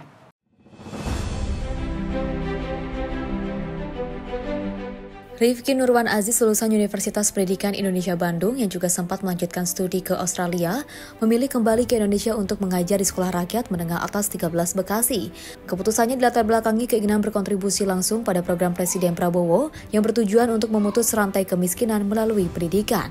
Rifki percaya bahwa pendidikan merata menjadi kunci utama bagi anak-anak untuk meraih masa depan lebih baik. Setelah lebih dari 3 bulan mengajar, Rifki melihat perubahan signifikan pada murid-muridnya, yang mayoritas berasal dari keluarga kurang mampu. Anak-anak yang awalnya pemalu kini lebih percaya diri, aktif bertanya dan juga berani tampil di depan kelas. Banyak siswa mulai menemukan minat dan juga bakat mereka seperti di paduan suara, paskibra dan olahraga pencaksilat, sehingga semangat belajar mereka tumbuh meski keterbatasan ekonomi. Bentuk perjuangan sekolah rakyat, guru-guru, wali asuh, wali asrama bekerja sama untuk bisa membina anak-anak menjadi orang-orang berprestasi. Baru 3 bulan ini kita semuanya bisa melihat bagaimana keberhasilan sekolah rakyat. Terima kasih Pak Presiden, program sekolah rakyat ini semoga bisa terus berjalan, bisa ada lagi sekolah-sekolah rakyat yang baru. Masalah ekonomi bukan sebagai alasan utama untuk bisa sukses, karena sekolah rakyat datang untuk bisa menyelesaikannya. Karena saya yakin juga investasi dalam pendidikan adalah investasi terbaik untuk masa depan setiap orang. Pertama kali melihat anak-anak, betul, mereka adalah seperti tidak ada harapan untuk bisa berkembang, malu-malu dan sulit untuk berbaur. Dan dengan berjalannya waktu, alhamdulillah anak-anak sekarang menjadi percaya diri. Awal-awal pertama tuh mereka benar-benar membisu, tidak ada kreativitas, dan alhamdulillah dengan berjalannya waktu sekarang kita bisa lihat anak-anak begitu lebar senyumannya, semangat belajarnya, karena ekonomi bukan lagi halangan untuk mereka untuk bisa mencapai cita-cita. Terima kasih Pak Presiden Prabowo dan semua rakyat Indonesia yang telah mendukung program sekolah rakyat. Saya percaya program ini sangat baik, tepat sasaran untuk orang-orang yang bahwa ekonomi adalah masalah terbesar dalam pendidikan. Untuk mencapai cita-cita dan kehidupan lebih baik, maka sekolah rakyat itu menjawab untuk memutuskan rantai kemiskinan. Rifki menilai program sekolah rakyat sangat tepat sasaran karena tidak hanya memberikan kesempatan belajar, tetapi juga menumbuhkan harapan dan percaya diri bagi siswa.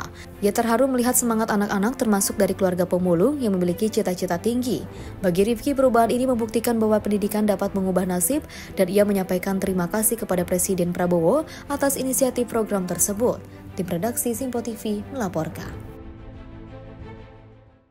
Pemirsa, informasi lainnya akan terus kami hadirkan usai jeda berikut ini.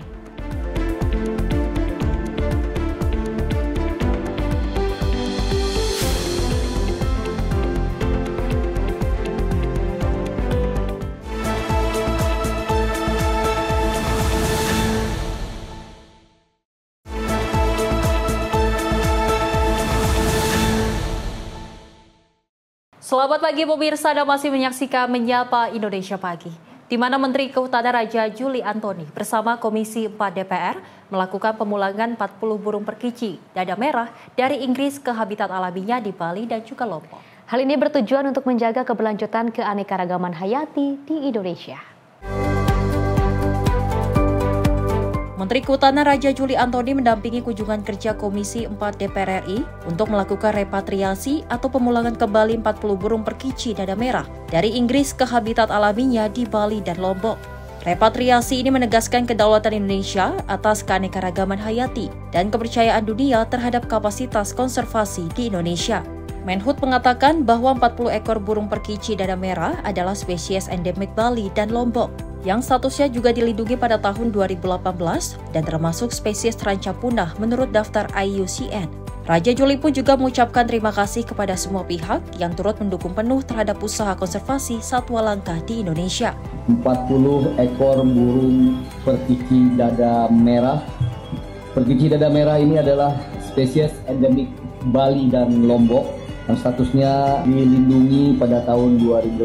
Di Lombok juga ada penyakit baru. dan spesies terancam punah atau endangered menurut daftar IUCN. Burung ini berkembang biak di Inggris karena kepercayaan dunia internasional yang terus membaik kepada kita. Kita diberi kepercayaan untuk mengembalikan perkici dada merah ini ke tanah leluhur mereka, yaitu Bali. Bahwa kita juga perlu mengucapkan terima kasih kepada Bali Safari dan Bali Bird Park yang berkontribusi terhadap proses-proses pengembalian perkici dada merah ini. Oleh karena itu, saya mengucapkan terima kasih sebesar-besarnya kepada semua pihak, terutama kepada Komisi 4 DPR RI yang selalu memberikan dukungan penuh terhadap usaha-usaha konservasi satwa langka di Indonesia. Dengan begitu, Menhub berharap suatu hari nanti kicauan perkici kembali memenuhi hutan Bali dan Lombok. Tim redaksi Simpo TV melaporkan. Informasi lainnya, pemirsa, Pasar Burung Barito Kebayoran Baru, Jakarta Selatan mulai dibongkar petugas pada Senin 27 Oktober 2025. Kios-kios yang berjajar rapi di pinggir Taman Langsat dibongkar menggunakan eskavator sejak pukul 6 pagi waktu Indonesia Barat. PLT Sekretaris Kecamatan Kebayoran Baru Uswanto menyatakan progres pembongkaran kios di Pasar Burung Barito Kebayoran Baru Jakarta Selatan pada hari ini Senin 27 Oktober 2025 melibatkan 3 tim gabungan dan 2 unit eskavator. Proses pembongkaran yang berlangsung sejak pagi 27 Oktober 2025 sempat mendapatkan protes dari para pedagang. Uswanto mengatakan sebelum pembongkaran dilakukan, pihaknya sudah terlebih dahulu memberi imbauan ke para pedagang. Saat ini kendala pembongkaran berada di pembersihan puing-puing dan besi sisa dari kios di pasar tersebut. Meski pedagang melakukan aksi penolakan, petugas gabungan tetap melanjutkan pembongkaran menggunakan alat berat. Menurut keterangan pemerintah, langkah ini merupakan bagian dari upaya penataan ruang terbuka hijau di kawasan Jakarta Selatan. Uswanto menjelaskan pihak-pihak yang membantu pembongkaran kios Pasar Burung Barito berasal dari Petugas Penanganan Prasarana dan Sarana Umum atau PPSU, Dinas Pertamanan dan Hutan Kota, serta Dinas Sumber Daya Air. Pemprov Jakarta berencana membangun Taman Bendera Pusaka yang akan menggabungkan 3 taman di kawasan tersebut, yakni Taman Leuser, Taman Ayodhya, dan Taman Langsat. Ketiga taman ini sebelumnya sebagian dimanfaatkan sebagai area berdagang di Pasar Hewan Barito. Tim redaksi Simpo TV melaporkan.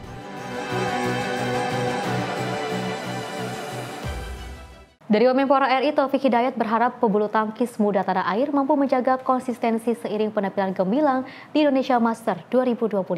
Taufik Hidayat meminta mereka tidak cepat berpuas diri. Legenda bulu tangkis ini menekankan pentingnya proses yang panjang. Menpora Taufik Hidayat memberi pesan penting usai gelaran Indonesia Master 2025 yang menyoroti pentingnya konsistensi bagi para pebulu tangkis muda tanah air. Ajang BWF Tour Super 100 ini memang menjadi panggung gemilang bagi talenta Indonesia. Para pemain muda sukses unjuk gigi di GOR PBSI Sumut. Final Indonesia Master 100 dari 5 partai kita dapat 4 juara dan 3 juara itu yang baru-baru semua. Kalau yang double putih terakhir kan Adri sama itu kan memang lebih senior daripada yang lain. Dan alhamdulillah dari tahun lalu pencapaian meningkat. Nah inilah di sini kadang kan olahraga itu butuh proses. Jadi semua teman-teman media juga taunya yang di atas saja kan, yang senior, diberitain juga yang senior. Tolonglah ini yang baru-baru ini diberitain juga, dan biar masyarakat juga aware. Masyarakat tahu itu kan dari media juga, baca media, sosial media kan. Nama-nama seperti Muhammad Zaki Ubaidillah tampil sebagai juara, begitu pula Marwan Faza, Aisyah Salsabila, dan juga Raymond Indra, Nicholas Suaquin. Melihat fenomena ini, Taufik Hidayat meminta mereka tidak cepat berpuas diri. Legenda bulu tangkis itu menekankan pentingnya proses panjang. Ia menegaskan tidak ada kesuksesan yang instan dalam olahraga. Para pemain ini dituntut untuk terus bekerja keras untuk bisa melangkah ke level selanjutnya. Indonesia Master 2025 menjadi saksi lahirnya bintang-bintang baru bulu tangkis Indonesia. Para pemain muda berhasil merebut gelar juara di kandang sendiri. Tim redaksi Simpo TV melaporkan. Dari Kementerian Pendidikan Dasar dan juga Menengah menggelar rapat koordinasi nasional tes kemampuan akademik di Jakarta. Mendikdasman Abdul Muti mengajak semua pihak untuk membangun sistem evaluasi yang jujur dan juga membawa kegembiraan bagi peserta didik.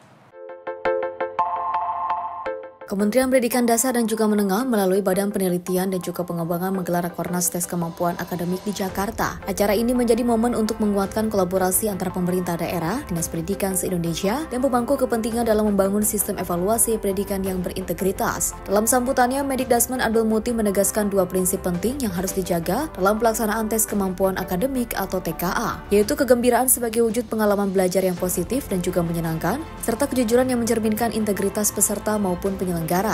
Abdul Muti juga mengimbau agar pelaksanaan TKA dilakukan dengan semangat, jujur, dan juga gembira sebagai langkah menuju pendidikan berkualitas untuk semua. Sebagai informasi, tes kemampuan akademik untuk jenjang SMA, SMK, dan juga sederajat akan diikuti oleh lebih dari 3.500.000 murid dan dilaksanakan mulai 3 hingga 9 November 2025 dalam 3 gelombang. Dalam penyelenggaraan TKA ini, jangan kita membuat suasana yang serem, jangan membuat suasana yang menakutkan, sebagaimana ini ujian selama ini. TKA ini adalah upaya kita untuk membangun karakter, yaitu jujur dan gembira. Dengan tema ini, kita berharap agar pelaksanaan TKA dapat berjalan dengan lancar, suasana yang gembira, dan dengan originalitas serta validitas hasil yang tinggi-tingginya karena semua mengerjakan dengan jujur. Dengan semangat, jujur, dan gembira, Medikdasmen berharap tes kemampuan akademik dapat menjadi cermin kemajuan pendidikan yang berintegritas dan berkualitas di Indonesia. Tim redaksi Simpo TV melaporkan. Dari Wakil Menteri Haji dan Umroh Dhanil Ansar Simanjuntak memastikan pelegalan umroh secara mandiri oleh jemaah tidak akan mengganggu usaha Biro Travel atau penyelenggara perjalanan ibadah umroh atau PPIU. Dan Dhanil menilai sudah banyak para jemaah yang melakukan umroh mandiri sehingga dengan dilegalkannya umroh mandiri, para jemaah dapat perlindungan langsung dari pemerintah. Pemerintah bersama Dewan Perwakilan Rakyat telah sepakat untuk melegalkan umroh mandiri melalui Undang-Undang Nomor 14 Tahun 2025 tentang perubahan ketiga atas Undang-Undang Nomor 8 Tahun 2019 tentang penyelenggaraan ibadah haji dan umroh. Dilegalkannya umroh mandiri ini untuk mengikuti perkembangan regulasi di negara Arab Saudi yang telah menerapkan umroh bisa dilakukan dengan mandiri. Dengan begitu, para calon jemaah bisa menjalankan ibadah umroh tanpa menggunakan biro travel atau penyelenggara perjalanan ibadah umroh. Kehadiran umroh mandiri juga dipastikan tidak akan mengganggu usaha biro travel. Hal ini dilakukan sebagai bentuk upaya pemerintah dalam melindungi para jemaah yang melaksanakan umroh. Gus, ini kan ada kekhawatiran dari Biro Travel akan mematikan Biro Travel dengan hadirnya umrah haji mandiri. Ini kalau dari pemerintah sendiri memastikan seperti apa? Umroh mandiri itu kan keniscayaan ya, karena Arab Saudi juga membuka gerbang dengan luas. Kemudian kedua juga selama ini sudah banyak yang melakukan umroh mandiri itu, sehingga kepentingan pemerintah melindungi jamaah haji kita untuk umroh mandiri. Kita siapkan undang-undang DPR dengan pemerintah bersepakat umrah mandiri legal dan kita lindungi mereka. Dari Jakarta, Fahrizal Dafarizkiano, Simpo TV melaporkan. Pemirsa, pemerintah juga secara resmi melegalkan umroh mandiri di Indonesia melalui Undang-Undang Nomor 14 Tahun 2025 tentang perubahan ketiga tentang penyelenggaraan ibadah haji dan juga umroh. Calon jemaah nantinya dapat berangkat tanpa melalui biro travel umroh atau penyelenggara perjalanan ibadah umroh. Wakil Menteri Haji dan Umroh Dhanil Ansar Simanjuntak menjelaskan dengan dilegalkannya umroh mandiri melalui undang-undang untuk menyesuaikan perkembangan regulasi negara Arab Saudi. Dhanil menyebut hal ini juga merupakan upaya pemerintah dalam melindungi calon jemaah umroh mandiri. Nantinya para calon jemaah harus terdaftar terlebih dahulu dan juga melakukan pemesanan layanan di Arab Saudi melalui sistem nusuk. Terkait dengan umroh mandiri memang sudah diatur dan dilegalkan oleh undang-undang terbaru kita, Undang-Undang Haji, yaitu Undang-Undang Nomor 14 Tahun 2025. Nah, undang-undang tentu menyesuaikan dengan perkembangan regulasi yang ada di Saudi Arabia atau Kerajaan Saudi Arabia. Pada saat ini pintu atau gerbang untuk pelaksanaan haji mandiri memang sangat dibuka oleh Kementerian Haji dan Umroh Saudi Arabia, sehingga Indonesia tentu secara regulasi harus kompatibel, bahkan harus menyesuaikan regulasi kerajaan Saudi Arabia, sehingga kita kemudian di dalam undang-undang atau perubahan undang-undang bersama dengan DPR itu melegalkan haji mandiri. Nah, pelegalan haji mandiri ini berangkat dari perubahan-perubahan yang sangat radikal di perkembangan ekosistem ekonomi haji, di mana banyak sekali jamaah umroh mandiri dari seluruh dunia termasuk dari Indonesia sudah melakukannya selama ini. Nah, bahkan ketika undang-undang lama tidak mengakomodir pelaksanaan umroh mandiri, jamaah umroh kita sudah banyak yang melakukan umroh mandiri karena aturan dan regulasi pemerintah Kerajaan Saudi Arabia sangat membuka peluang itu. Nah, sehingga kita ingin melindungi seluruh jamaah umroh mandiri atau seluruh jamaah umroh kita, maka kita masukkanlah di dalam undang-undang untuk memastikan perlindungan terhadap jamaah umroh mandiri. Namun ketika kita ingin melakukan perlindungan terhadap jamaah umroh mandiri, juga artinya kita juga akan melindungi seluruh ekosistem ekonomi yang ada di dalamnya. Di sisi lain, anggota Komisi 8 DPR Aprozi Alam menilai peresmian umroh mandiri tersebut ialah untuk pemerintah ingin mendahulukan kepentingan masyarakat. Dirinya mengatakan kebijakan umroh mandiri bukanlah sebuah hal yang baru di Arab Saudi, melainkan telah berjalan sejak lama. Oleh karena itu, negara Indonesia mengikuti perkembangan regulasi yang ada di Arab Saudi. Sebenarnya nggak perlu ada pembahasan lagi. Undang-Undang nomor 14 tahun 2025 sudah clear. Bahwasanya kita dari Komisi 8 bersama pemerintah sudah mengesahkan untuk haji mandiri dan umroh mandiri. Ada pihak-pihak yang merasa kurang bisa diterima, saya pikir hal yang biasa lah. Ini kan travel adalah sebuah bisnis dan kepentingan masyarakat adalah kepentingan yang umum yang harus didahulukan oleh pemerintah. Apalagi kita tahu bahwasanya di Arab Saudi kan hal ini bukan baru. Mereka sudah membuka seluas-luasnya. Di Indonesia baru mengikuti regulasi yang ada di Arab Saudi. Jadi kita memberikan kebebasan kepada masyarakat Indonesia yang untuk melaksanakan haji mandiri maupun umroh mandiri tentunya mengikuti koridor-koridor yang sudah diatur dalam undang-undang. Misalkan mereka pertama agama Islam tentunya, yang kedua memiliki paspor tentu untuk bolak-baliknya, yang ketiga kan harus mendaftar melalui online nusuk sehingga mereka bisa terdaftar di Kementerian Haji Indonesia dan Kementerian Haji Arab Saudi, dan pemerintah Indonesia tahu bahwa contohnya saya berangkat pada bulan ini tanggal segini, tentu harus itu. Nah, seandainya itu tidak dilakukan tentu tidak bisa. Nah, gitu loh. Ada yang mungkin ada lembaga-lembaga terkait yang mungkin atau pihak-pihak terkait yang merasa dirugikan, tentu yang namanya regulasi perubahan tentu ada yang dirugikan.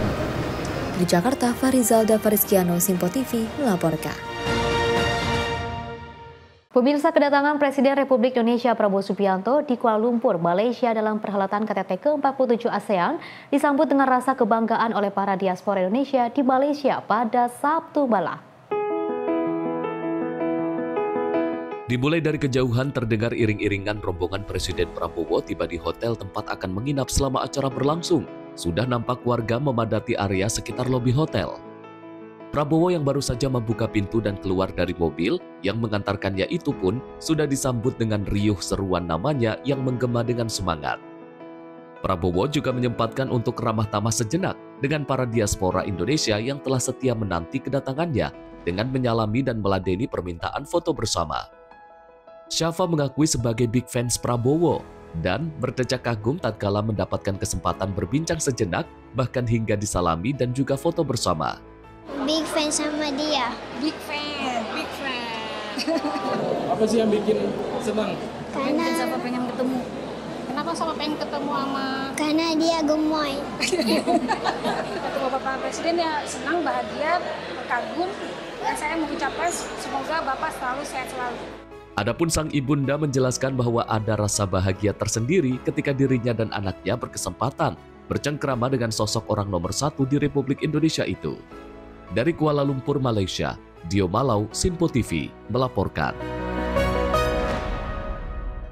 Sementara itu, pemirsa, pemerintah melalui Kementerian Kehutanan akan memperkuat tatanan pengelolaan hutan di Indonesia melalui verifikasi sistem verifikasi legalitas kayu atau SVLK. Dengan ini, pemerintah juga dapat meninjau asal-muasal produk kayu tersebut berasal dan terverifikasi secara ilegal maupun legal. Direktur Bina Pengolahan dan Pemasaran Hasil Hutan Kementerian Kehutanan, Erwin Sudaryanto, mengungkapkan penerapan sistem verifikasi legalitas kayu atau SVLK adalah langkah komitmen pemerintah untuk meningkatkan kualitas pengelolaan hutan secara lestari dan bertanggung jawab. Nantinya kualitas kayu Indonesia yang bakal dijual ke pasar internasional telah melewati legalitas dan verifikasi detail dengan prinsip tata kelola hutan yang inklusif. Hingga kini memang pengelolaan kayu di Indonesia telah memiliki suatu sistem pengawasan, sistem monitoring hutan nasional atau Simontana. Erwin menambahkan guna menjaga kredibilitas SVLK, pemerintah akan melibatkan pihak ketiga secara independen dengan catatan pemantauan dilakukan oleh lembaga penilaian kesesuaian oleh konsorsium lembaga bukan pemerintah. Melalui SVLK ini pemerintah pastikan kayu di Indonesia tidak hanya legal, tetapi juga berasal dari cara pengelolaan yang adil dan bertanggung jawab secara sosial. SVLK ini, jadi ada tahapannya. Untuk mendapatkan SVLK itu ada prosesnya. Proses itu mulai dari awal sampai akhir ada aturannya. Skema SPLK juga dilengkapi dengan perangkat ketelusuran yang andal serta presensi factory dan uji tuntas untuk kayu dan produk kayu impor. Seperti yang disampaikan tadi bahwa kayu yang kita ekspor itu sampai sekarang bisa ditelusur di mana sih asal kayunya itu. Ya, kita sedang mengembangkan SPLK Plus yang ada geoteknya. Jadi kayu itu sudah bisa ditelusur di mana sih kayu yang menjadi ini bisa akan jadi meja ini. Bisa kalau SPLK pasti akan bisa kita telusur ini kayunya berasal dari ditebang dari tebangan RKT di perhutani atau di hutan alam di Kalimantan itu. Jadi itu menunjukkan bahwa kita komitmen betul bahwa hasil hutan yang apalagi diekspor itu sudah melalui proses itu kan gitu ya. Jadi gitu. Dengan SPLK, kayu Indonesia bukan hanya legal, tapi juga berasal dari pengelolaan yang bertanggung jawab dan berkeadilan sosial. Jadi aspek sosial pun tetap kita perhatikan. Dari Jakarta, Max Muhammad Fauzan, Simpo TV melaporkan. Dari Mensa, Saifullah Yusuf meninjau langsung proses penyaluran bantuan sosial di Cibinong, Bogor guna untuk memastikan distribusi berjalan lancar dan tepat sasaran. Kunjungan ini pemirsa juga menjadi bagian dari pengecekan lapangan terhadap data penerima manfaat yang mulai diproses sejak Senin 20 Oktober 2025.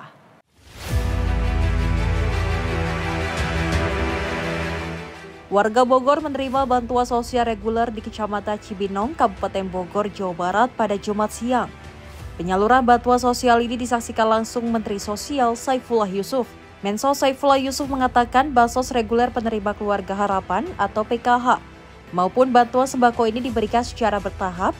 Hingga saat ini sudah lebih dari 4 juta keluarga penerima manfaat yang menerima bansos reguler dari total 18 juta lebih keluarga penerima di seluruh Indonesia.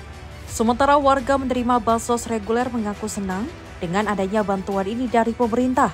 Selain dapat membantu kebutuhan anak sekolah dan bantuan tersebut juga digunakan untuk modal usaha. Yang keberapanya udah alhamdulillah lama juga ya, ada kurang lebihnya 2 tahunan begitu, hampir 3 tahun. Kurang lebihnya ya segitu. Alhamdulillah jadi bisa buat ada bantuan buat anak sekolah juga.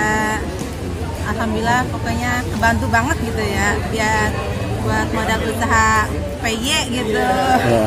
Kan awalnya mulanya dapat ini, saya bisa usaha PY, naruh di warung-warung kayak gitu. Alhamdulillah. Seneng ya Bu ya? Seneng banget, membawa berkah bener-bener. Ngecek di lapangan tentang penyaluran bansos yang mulai diproses sejak hari Senin kemarin. Tanggal 20? Ya, kita proses sejak tanggal 20 itu dan kita mulai salurkan secara bertahap. Yang pertama ini adalah tentu bansos reguler, baik itu PKH maupun bansos sembako. Menyasar sekitar lebih dari 18 juta keluarga penerima manfaat. Ya, ini terus kita lakukan. Hari ini kita ingin melihat ya, bagaimana penyaluran di tempat ini sekaligus ingin berdialog dengan para penerima manfaat. Kita ingin tahu profilnya selama ini kita lihat dari data, nah kita sekarang coba cross-check ke lapangan secara langsung.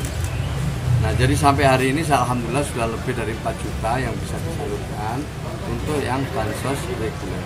Tentu nanti minggu depan akan bertambah terus sampai tuntas untuk yang reguler. Sementara untuk BLTS yang menyasar 35 juta lebih keluarga penerima manfaat ini, sekarang tahap finalisasi pemadanan data. Jadi bagaimana diketahui, bantuan langsung tunai sementara atas arahan Bapak Presiden ini akan difokuskan kepada mereka yang berada di desil 1, 2, 3, 4 ya. Fokusnya di sana. Maka itu ada 2 yang kami lakukan, berkoordinasi dengan daerah, meminta daerah untuk memastikan bahwa data yang kami terima dari bansos ini, dari BPS ini itu sesuai dengan yang ada di lapangan. Jika tidak sesuai, maka akan dilakukan koreksi.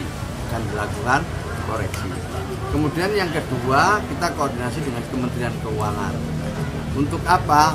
Untuk mengetahui apakah para penerima manfaat yang baru ini, ya, yang jumlahnya lebih dari 17 juta itu juga telah memiliki rekening. Kalau telah memiliki rekening, tentu akan kita salurkan lewat Himbara. Kalau tidak ada rekening, maka akan kita salurkan lewat PT Pos Indonesia. Bantuan langsung tunai sementara atau BLTS ini atas arahan Presiden Prabowo Subianto yang akan difokuskan kepada masyarakat desil 1 hingga 4. Karena itu Kementerian Sosial berkoordinasi dengan pemerintah daerah dan Kementerian Keuangan untuk memastikan data dari BPS sesuai dengan kondisi di lapangan. Dari Bogor, Jawa Barat, tim kontributor Simpo TV melaporkan. Selain itu, pemirsa, SMPN 1 Telaga Sari menerima bantuan dari Kementerian Pendidikan Dasar dan Menengah untuk melakukan revitalisasi di sejumlah ruangan sekolah. Revitalisasi ini dilakukan untuk menciptakan suasana belajar mengajar yang aman, sehat, dan juga menyenangkan. Kementerian Pendidikan Dasar dan Menengah melakukan revitalisasi berbagai satuan pendidikan, termasuk SMP Negeri 1 Telaga Sari di Kabupaten Karawang, Provinsi Jawa Barat. Tahun ini SMP Negeri 1 Telaga Sari menerima bantuan revitalisasi sebesar 2,7 miliar. Dana tersebut digunakan untuk membangun satu ruang perpustakaan lengkap dengan perabotannya sebagai upaya memperkuat literasi dan kebiasaan membaca di kalangan siswa. Selain itu, juga dibangun 7 paket toilet beserta sanitasi yang layak, rehabilitasi 6 ruang kelas, dan 2 ruang laboratorium yang mengalami kerusakan minimal sedang. Dengan revitalisasi ini, SMP Negeri 1 Telaga Sari kini tengah bertransformasi menjadi lingkungan belajar yang lebih aman, sehat, dan menyenangkan. Tim redaksi Simpo TV melaporkan. Informasi lainnya pemirsa akan kami hadirkan usai jeda berikut ini. Tetap bersama kami di Menyapa Indonesia Pagi.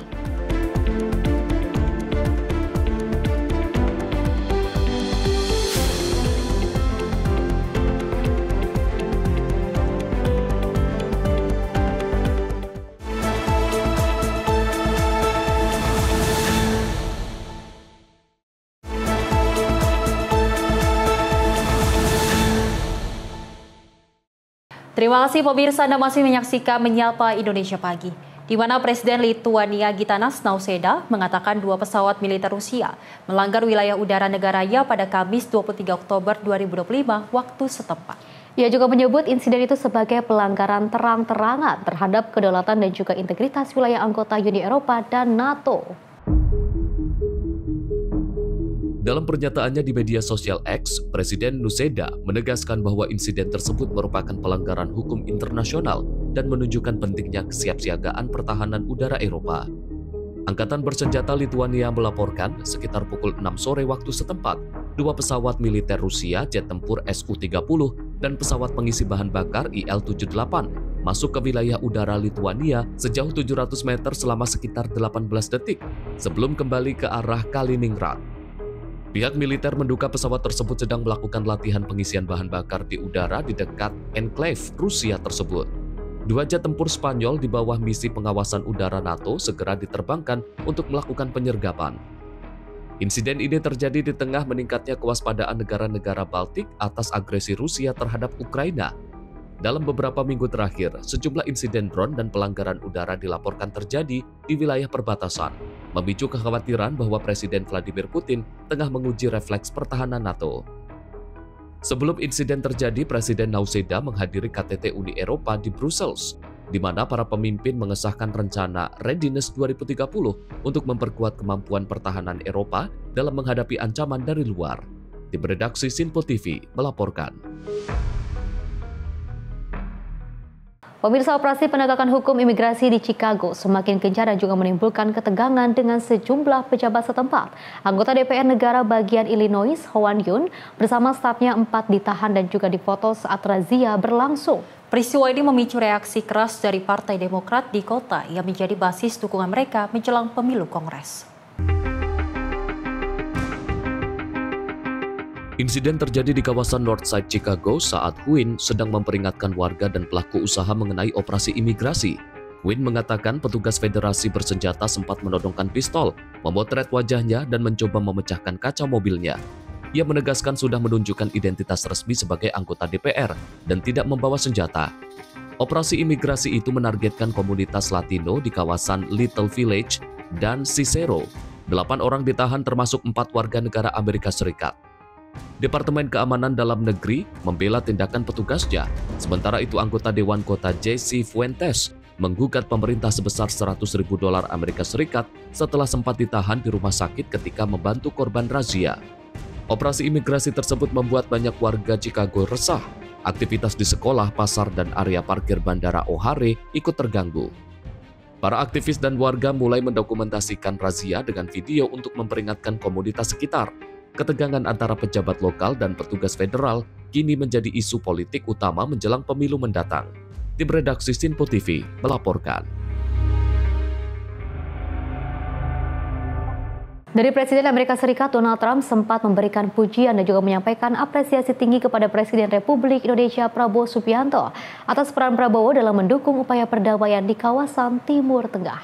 Hal itu disampaikan Trump dalam pidatonya pada konferensi tingkat tinggi atau KTT ke-47 ASEAN yang digelar di Kuala Lumpur Convention Center, Malaysia pada Minggu pagi.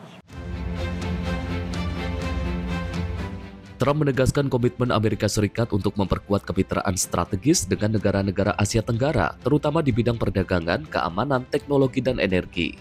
Well as my friend, President Prabowo of Indonesia for their incredible support of these efforts to secure the new day for the Middle East. It really is a new day. There's never been a period of time like this. The Middle East will have peace after 3,000 years. This is a very strong peace. It's going to be an everlasting peace.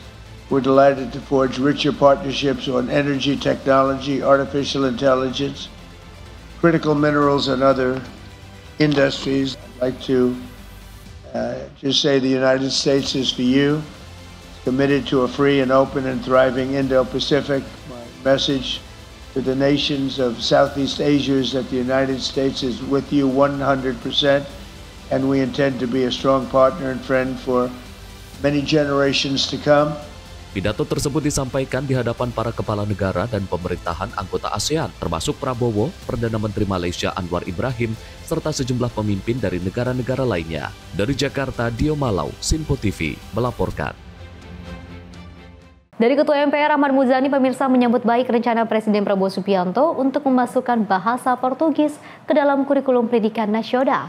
Menurutnya pemirsa, hal tersebut menjadi langkah yang maju untuk memperkuat daya saing sumber daya manusia Indonesia. Presiden Prabowo Subianto mengungkapkan keinginannya agar bahasa Portugis menjadi prioritas di pendidikan Indonesia. Hal tersebut disampaikannya saat pertemuan dengan Presiden Brazil Lula da Silva di Istana Kepresidenan Jakarta pada beberapa waktu lalu. Ketua MPR Ahmad Muzani menilai rencana itu menjadi langkah maju untuk memperkuat daya saing sumber daya manusia Indonesia. Muzani mengatakan penerapan bahasa Portugis masuk kurikulum nasional diharapkan bisa meningkatkan kualitas pergaulan Indonesia di kancah global. Dirinya juga mengaku bangga bahasa Indonesia sudah ditetapkan menjadi bahasa yang paling banyak digunakan nomor 10 di dunia.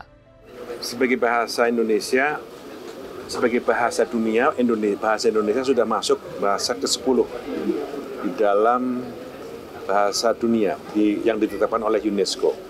Kita bangga karena bahasa Indonesia sudah ditetapkan menjadi bahasa pergaulan nomor 10, dan karena itu kita harus percaya diri, dan sekarang ini sudah menjadi bahasa persatuan, bahasa komunikasi, bahasa pergaulan, bahasa yang mempersatukan kita semua, termasuk bahasa pemerintahan. Bahasa Indonesia sudah diterima setelah 80 tahun kita merdeka, bahkan kurang lebih hampir 100 tahun lebih sejak Sumpah Pemuda ditetapkan. Kita pergi ke Papua, kita pergi ke Kalimantan, kedalaman sekalipun, menggunakan bahasa Indonesia sudah bisa berkomunikasi. Karena itu pemerintah sudah mulai berpikir tentang selain bahasa Inggris, bahasa Arab, bahasa Mandarin, menawarkan bahasa lain, yakni bahasa Portugis kan. Dari Bandung, Jawa Barat, Sinpo TV melaporkan. Ya, saya dan juga pemirsa, dengan adanya kurikulum baru, apalagi Presiden Prabowo Subianto berencana bahasa Portugis ini akan masuk ke kurikulum nasional di Indonesia, ini sangat luar biasa sekali. Apalagi kalau kita lihat memang penting sekali untuk kita bisa berbahasa asing, bahasa Inggris, mungkin menjadi salah satu bahasa internasional seperti itu ya. Kenapa kita harus bisa berbahasa asing? Karena ini juga untuk kita bisa bekerja seperti itu ya. Apalagi kalau kita lihat di beberapa perusahaan, pastinya juga kita mendapatkan investasi dari luar negeri, dan kita juga membutuhkan bahasa yang sangat baik seperti itu ya. Jadi juga sangat penting sekali untuk kita semua, dan mungkin ini bisa diterapkan sejak dini ataupun sejak masa sekolah seperti itu ya. Dengan adanya kurikulum baru ini, mudah-mudahan ke depannya anak-anak ini bisa terus berkembang dengan baik dan juga dengan bisa berbahasa asing yang baik dan juga benar. Dan kalau kita lihat memang tidak hanya bahasa Portugis, tapi juga beberapa bahasa peminatan lainnya seperti Jerman, terus juga Jepang. Ini juga sudah ada di Indonesia. Dan memang kita ketahui bahasa Portugis yang akan masuk ke kurikulum nasional, memang ini adanya inisiasi itu karena memang ada pertemuan dari Presiden Prabowo Subianto dengan juga Presiden Lula da Silva. Kita berharap dengan adanya bahasa Portugis yang masuk ke dunia pendidikan, ini menjadi langkah yang baik untuk nantinya SDM unggul bisa berbahasa asing lebih jauh lagi. Karena memang ini sangat penting, terlebih memang kalau misalkan menjadi pekerja migran di luar negeri, sangat penting untuk adanya bahasa asing. Dan kita berharap bahwasanya ini menjadi semangat baru untuk mahasiswa ataupun siswa-siswi yang masih sekolah untuk selalu belajar dengan tinggi pasti. Betul, apalagi kalau kita lihat kan di perusahaan-perusahaan itu kan bahasa Mandarin juga diperlukan, bahasa Inggris diperlukan, dan mudah-mudahan ini dengan hadirnya bahasa Portugis seperti itu ya, anak-anak bisa jauh lebih semangat lagi untuk lebih dalam lagi mengenal bahasa Portugis. Dan kita beralih ke informasi lainnya, pemirsa, siswa sekolah rakyat menengah atas 33 Tangerang Selatan ini menerima 1 laptop untuk masing-masing siswa. Program ini bertujuan mempermudah proses belajar dan juga mendukung pendidikan berkualitas bagi anak-anak dari keluarga kurang mampu. Dalam unggahan akun TikTok @srma33 Tangsel yang diposting ulang oleh S Asta Cita Indonesia, siswa sekolah rakyat menengah atas 33 Tangerang Selatan terlihat menerima 1 laptop untuk setiap siswa. Program ini bertujuan meningkatkan kualitas pembelajaran dan mempermudah proses belajar di sekolah. Laptop-laptop tersebut dikirim dari Kementerian Sosial dan dibagikan secara rapi, sementara guru juga akan mendapatkan fasilitas serupa secara bertahap. Program ini menjadi bagian dari upaya pemerintah memutus rantai kemiskinan melalui pendidikan yang setara dan berkualitas. Presiden Prabowo ingin memastikan anak-anak dari keluarga tidak mampu tidak mewarisi kemiskinan, sehingga sekolah rakyat memberikan akses pendidikan yang adil dan berkualitas bagi generasi muda dari kelompok kurang mampu. Siswa sekolah rakyat berasal dari kategori desil 1 dan 2 dalam data tunggal sosial ekonomi nasional. Selain laptop, siswa yang tinggal di asrama menerima berbagai fasilitas pendukung seperti 8 setel seragam, makanan bergizi, kudapan, layanan cek kesehatan gratis, serta layanan tambahan lainnya. Program ini mendapat respon positif dari warganet yang menyoroti perhatian Presiden Prabowo terhadap kesejahteraan anak-anak dari keluarga marginal. Tim redaksi Sinpo TV melaporkan. Informasi lainnya, pemirsa, untuk mengurangi ketergantungan impor bahan bakar, pemerintah tengah mengembangkan energi terbarukan dengan memanfaatkan etanol dari singkong, jagung, dan juga tebu. Program ini juga membuka peluang ekonomi baru bagi petani lokal dan juga mendorong pertumbuhan industri di daerah. Pemerintah tengah menyiapkan strategi pengembangan energi terbarukan dengan memanfaatkan etanol dari singkong, jagung, dan tebu. Langkah ini bertujuan mengurangi ketergantungan impor bahan bakar sekaligus meningkatkan kesejahteraan petani lokal. Menteri ESDM Bahlil Lahadalia menyatakan program campuran etanol pada bensin akan diterapkan bertahap dengan target E10 pada 2027 dan berlanjut hingga E20. Keberhasilan transformasi energi berbasis biodiesel B10 B50 menjadi modal penting bagi pengembangan bensin berbasis etanol. Kebijakan ini diharapkan memperkuat energi bersih dan ramah lingkungan, serta membuka peluang ekonomi baru bagi petani singkong, jagung, dan tebu. Rantai produksi pertanian dipastikan memiliki pasar baru yang jelas, memberikan kepastian bagi petani yang selama ini menghadapi fluktuasi harga. Untuk Brazil, ini mereka sudah mencapai sampai E30, mandatori, bahkan beberapa negara bagian sudah mencapai E100. Nah, ke depan kita akan mendorong ini menjadi E20 tapi bertahap, E10 dulu. 2027, 2028 sudah kita lakukan. Selain untuk meningkatkan energi yang bersih, kita juga untuk mengurangi impor. Kesuksesan kita dalam melakukan transformasi B10 sampai dengan B40 yang B50, kita juga pingin ini terjadi di sektor bensin. Kalau di biodiesel itu CPO yang dipakai, maka di bensin itu adalah etanol. Di mana etanol ini sumbernya dari jagung, kemudian dari singkong, kemudian dari tebu. Dan ini sebagai strategi untuk meningkatkan pendapatan petani, hilirisasi di sektor perkebunan, dan juga menciptakan kawasan pertumbuhan ekonomi dan perputaran ekonomi di daerah. Karena ini pasti akan terjadi di daerah-daerah, tidak terjadi di Jakarta.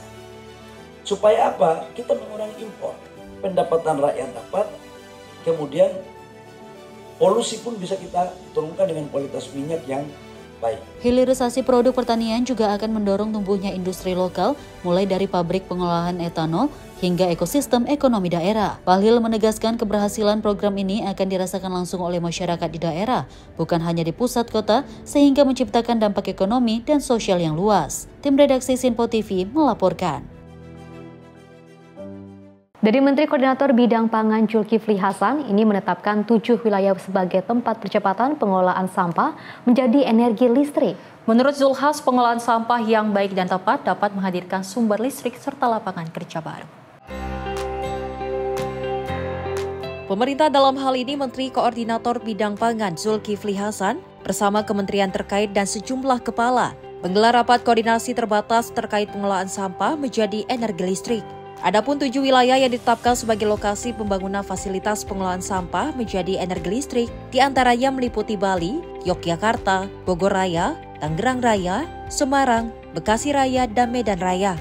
Menko Zulhas mengungkapkan persoalan mengenai pengelolaan sampah di Indonesia sudah menjadi permasalahan yang cukup lama dan tak kunjung usai.